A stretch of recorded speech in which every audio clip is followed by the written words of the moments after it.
सोचिए, आप अकेले फंसे हो आर्कटिक की बर्फीली मौत की घाटी में, जहां चारों तरफ बस बर्फ है, ना खाना ना पानी, और सिर पर मंडराता है ध्रुवीय भालू का साया।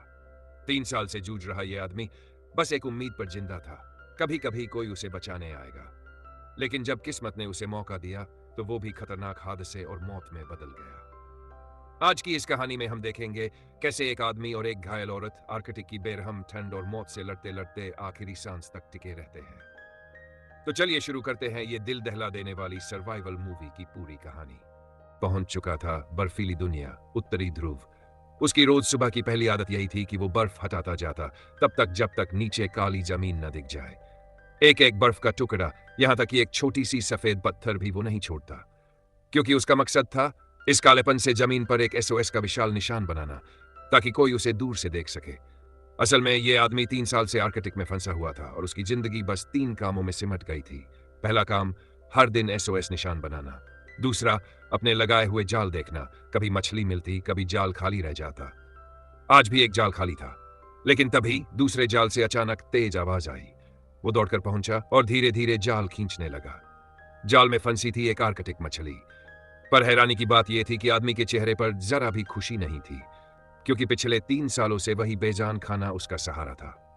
तीसरा काम, हर दिन पहाड़ी पर जाकर अपना सिग्नल ट्रांसमीटर घुमाना, ताकि कोई उसकी मदद की पुकार सुन ले। मगर 3 साल से उसका कोई जवाब नहीं आया था। आर्कटिक इस समय सफेद दिन वाले मौसम में था, जहां सूरज डूबता ही नहीं। इसलिए आदमी अलार्म लगाकर ही टाइम देखता और वक्त होने पर वापस सोने चला जाता। वो रोज अपने साथी की कब्र पर भी जाता, जो उसे थोड़ी गर्माहट और हिम्मत देता, क्योंकि यहां इंसान नहीं, बस मौत ही उसका पीछा करती थी। उसने कई बार आसपास बिखरी हुई मछलियों की हड्डियां देखी, जिससे उसे शक हुआ कि कोई शिकारी पास ही है। सावधानी बरतते हुए वो तुरंत अपने टूटे विमान के अंदर भागकर दरवाजा बंद कर लेता, क्योंकि यहां ध्रुवीय भालू किसी भी पल हमला कर सकता था। लेकिन अगले दिन किस्मत ने करवट ली। वो जब पहाड़ी पर सिग्नल भेज रहा था, अचानक उसकी मशीन की लाइट लाल से हरी हो गई। मतलब किसी ने उसका एसओएस सिग्नल पकड़ लिया था। वो तेजी से मशीन घुमाने लगा और तभी दूर आसमान में एक हेलीकॉप्टर नजर आया। आदमी की आंखों में उम्मीद चमक उठी। उसने फौरन फ्लेयर निकाला और पागलों की तरह झंडा घुमाकर चिल्लाने लगा, यहां, यहां, मैं हूं। उसे पूरा यकीन था अब उसकी मुक्ति पक्की है। लेकिन तभी अचानक तेज बर्फीला तूफान आ गया। हेलीकॉप्टर लैंड करने ही वाला था कि तूफान ने उसे बुरी तरह हिला दिया। आदमी वही खड़ा रह गया, उसकी आंखों में आंसू भर आए। उम्मीद फिर से टूट गई। कुछ देर बाद जब उसने हिम्मत जुटाई तो दौड़कर हेलीकॉप्टर तक पहुंचा, लेकिन तब तक पायलट मर चुका था। हाँ, उसके बगल वाली महिला जिंदा थी, मगर उसके पेट पर गहरी चोट थी। खून बहुत बह चुका था। आदमी ने तुरंत दवाई ढूंढनी शुरू की। खुशकिस्मती से उसे एक फर्स्ट एड बॉक्स मिल गया। उसने जैसे तैसे घाव सिल दिया, लेकिन वो जानता था अगर जल्द इलाज न मिला तो संक्रमण से उसकी मौत तय थी। महिला अभी भी बेहोश थी, लेकिन उसकी सांसें चल रही थी। इससे आदमी को थोड़ी राहत मिली। फिर उसने विमान के अंदर और तलाश की, जहां उसे एक आइस पिक, बर्फ तोड़ने का औजार, एक आर्कटिक का नक्शा और सबसे कीमती चीज मिली, एक बाल्टी नूडल्स।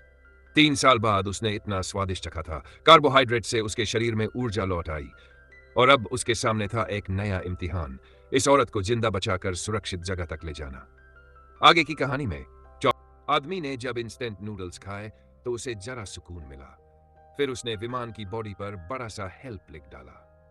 साथ ही प्लेन का दरवाजा निकालकर उसे एक स्लेज ट्रांसपोर्ट टूल बना लिया और उसी पर औरत को कसकर बांधा, ताकि उसे घसीटकर अपने कैंप तक ला सके। रास्ते में उसने औरत का हाथ थामा, धीरे से उसकी मुट्ठी बंद खोलकर दिखाने लगा, ताकि बेहोशी से उसकी चेतना लौट आए। लेकिन आदमी के दिल में गहरी ग्लानि थी। सोच रहा था, अगर मैंने एसओएस सिग्नल न भेजा होता तो शायद यह हादसा ही न होता। अब औरत की जिम्मेदारी पूरी तरह उसी पर थी। वो दोबारा मलबे में लौटा और सामान ढूंढने लगा। इस बार उसे एक गैस स्टोव मिला, लेकिन तभी उसकी नजर पायलट पर पड़ी, जो आधा बर्फ में दबा हुआ था। आदमी धीरे धीरे आगे बढ़ा, पायलट के कपड़े उतारे और पास जाकर उसे बर्फ में दफना दिया। कम से कम इससे उसका अपराध बोध थोड़ा कम हुआ।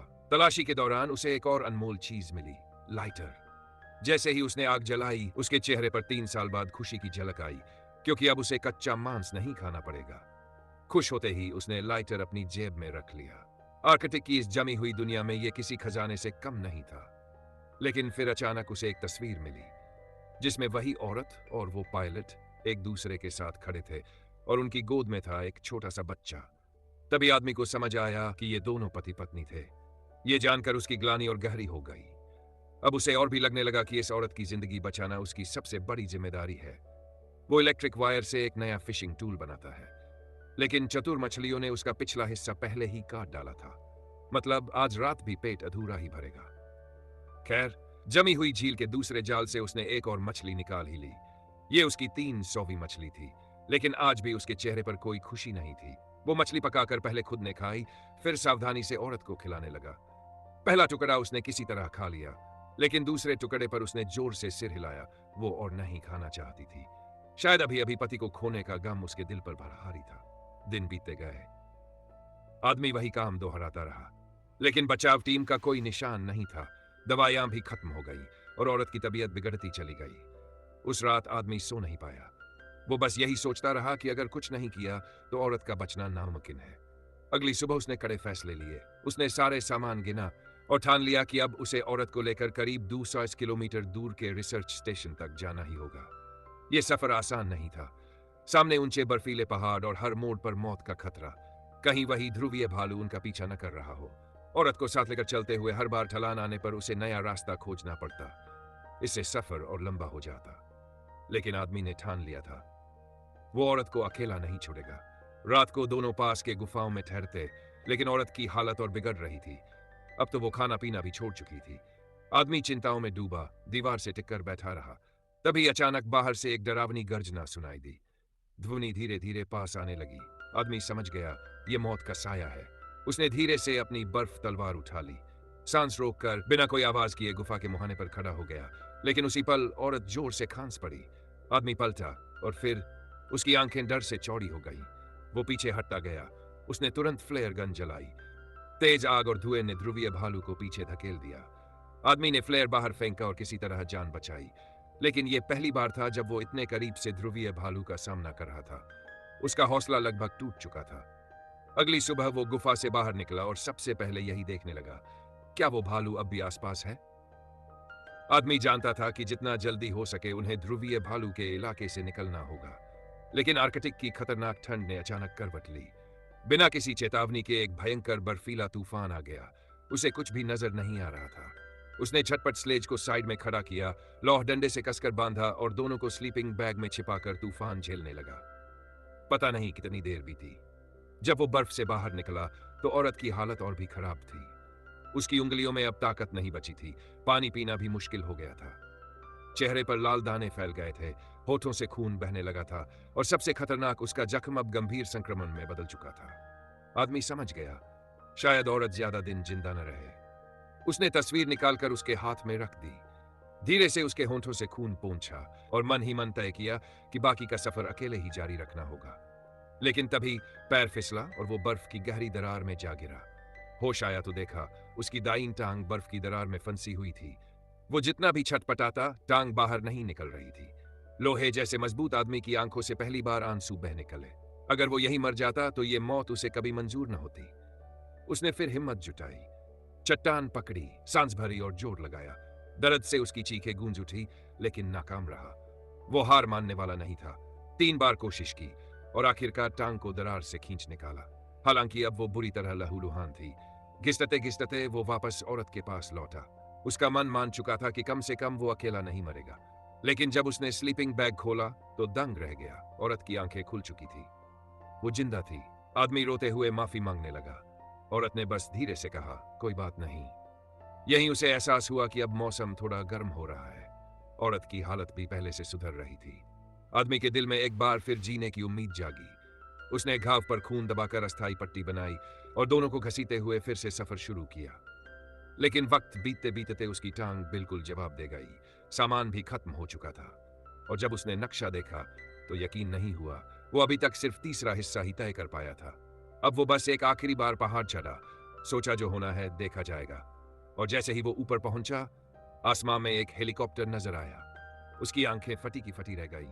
वो पागलों की तरह चिल्लाने लगा। औरत को स्लेज पर धकेल कर ऊपर लाया। फौरन आखिरी फ्लेयर निकाला, पूरी ताकत से झंडा घुमाने लगा। उसकी आवाज घाटी में गूंजती रही, बचाओ बचाओ। लेकिन हेलीकॉप्टर धीरे धीरे दूर चला गया और पहाड़ के पीछे गुम हो गया। आदमी वहीं ढह गया। उसकी आंखों से आंसू बहने लगे। आखिरी उम्मीद भी खत्म हो चुकी थी। उसने औरत का हाथ कसकर पकड़ा और वहीं जमीन पर गिर पड़ा। थकी आवाज में कुछ कहा, फिर धीरे धीरे उसकी आंखें बंद हो गईं। बात खत्म होती है इस आदमी की आर्कटिक में जिंदगी और मौत से जंग, जहां ठंड, भूख और शिकारी भालू हर मोड़ पर उसकी हिम्मत तोड़ने आए। लेकिन फिर भी उसने आखिरी सांस तक हार नहीं मानी।